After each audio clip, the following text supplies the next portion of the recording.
Blood pressure ہو گیا اور temperature check کیا جاتا ہے۔ تو pulse rate, blood pressure, respiration rate اور ٹیمپریچر یہ مین انڈیکیٹرز ہیں جو سب سے پہلے دیکھے جاتے ہیں۔ اگر مریض جوان اور صحت مند ہو تو وہ کچھ دیر تک اس حالت کا مقابلہ کر سکتا ہے، لیکن اگر خون بہنا جاری رہے تو جلد یا بدیر اس کے اثرات نمایاں ہونے لگیں گے، غنودگی، لیتھارجی اور اس طرح کی کنڈیشنز سامنے آتی ہیں۔ اگر مریض میں شدید خون کی کمی ہو، چاہے وہ اس کی اس بیماری کی وجہ سے ہو یا پہلے سے ہو، تو سب سے پہلے جسم میں خون کی مقدار کو برقرار رکھنے کے لیے خون لگایا جاتا ہے۔ ابتدائی علاج کے طور پر بلڈ ٹرانسفیوژن کی جاتی ہے۔ اکثر مریضوں کو اینڈوسکوپی کروانے کی ضرورت ہوتی ہے، جس میں ایک کیمرے والی پتلی ٹیوب مریض کے معدے میں ڈالی جاتی ہے تاکہ خون بہنے کے مقام کی نشاندہی کی جا سکے۔ بعض صورتوں میں اینڈوسکوپی کے ذریعے ہی خون بہنے کو روکا بھی جا سکتا ہے، جیسے کہ کلپ پلیسمنٹ، ایک کلپ لگا دیا جاتا ہے جس کی وجہ سے خون کا بہنا رک جاتا ہے، یا پھر کوئی ایسے کیمیکلز یا ہیٹ وغیرہ کا استعمال کیا جاتا ہے جس کے ذریعے خون کو روکا جاتا ہے۔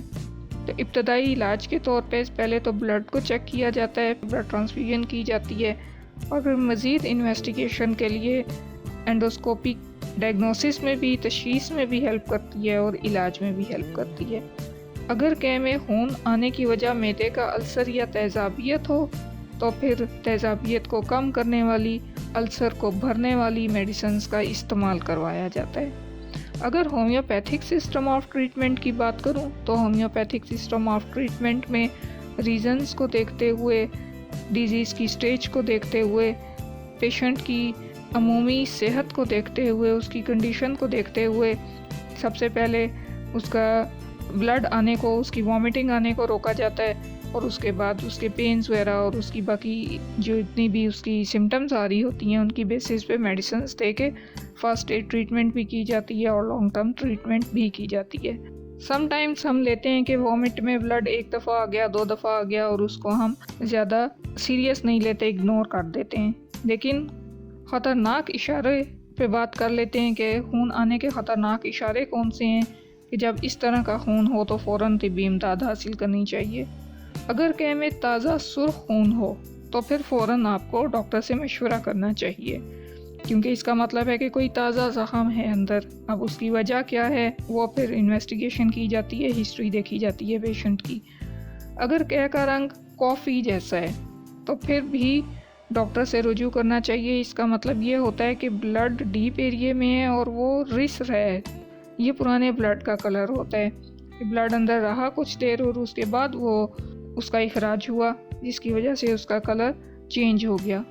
اگر بلڈ آ رہا ہو کہہ میں اور ساتھ بے ہوشی یا چکر آ رہے ہوں تو پھر بھی یہ ایک سنگین حالت کی طرف اشارہ ہو سکتا ہے۔ جلد کا زرد پڑ جانا یا یرقان والی جلد کا ہو جانا یہ کرونک لیور کی بیماری کی طرف انڈیکیشن ہے۔ اس صورت میں بھی فوراً ڈاکٹر کے پاس جانا چاہیے۔ اگر کہہ کے ساتھ ساتھ پخانے میں بھی خون آ رہا ہو تو پھر یہ بھی ایک سنگین حالت کی طرف اشارہ ہے۔ اگر تازہ خون آ رہا ہے، تازہ خون کی مقدار زیادہ ہے، کہہ کا رنگ کافی جیسا ہو رہا ہے، بے ہوشی یا چکر آ رہے ہیں، مدہوشی آ رہی ہے، یرقان والی علامات آ رہی ہیں، ان صورتوں میں یا کہہ کے ساتھ پخانے میں بھی خون آ رہا ہے تو ان صورتوں میں فوراً ڈاکٹر سے رجوع کرنے کی ضرورت ہوتی ہے، کیونکہ یہ کسی کرونک ڈیزیز کی وجہ سے ہوتا ہے یا پروگریسیو ایکیوٹ ڈیزیز کی وجہ سے ہوتا ہے۔ تو ان صورتوں میں علاج کروانا جتنی جلدی ممکن ہو اتنا کروا لینا چاہیے۔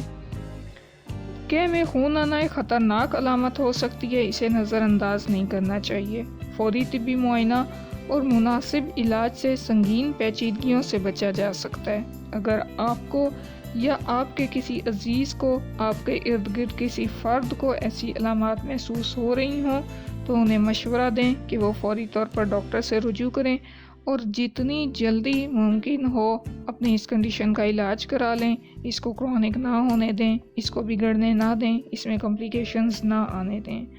کیا آپ نے بھی کبھی اس طرح کی حالت کا سامنا کیا ہے؟ اگر کیا ہے تو کمنٹس میں اپنے تجربات ضرور شیئر کریں، اور کس طرح کا علاج کروایا، کون سا علاج کروایا، کس چیز سے آپ کو فرق پڑا بتائیے تاکہ دوسروں کو بھی اس سے فائدہ ہو۔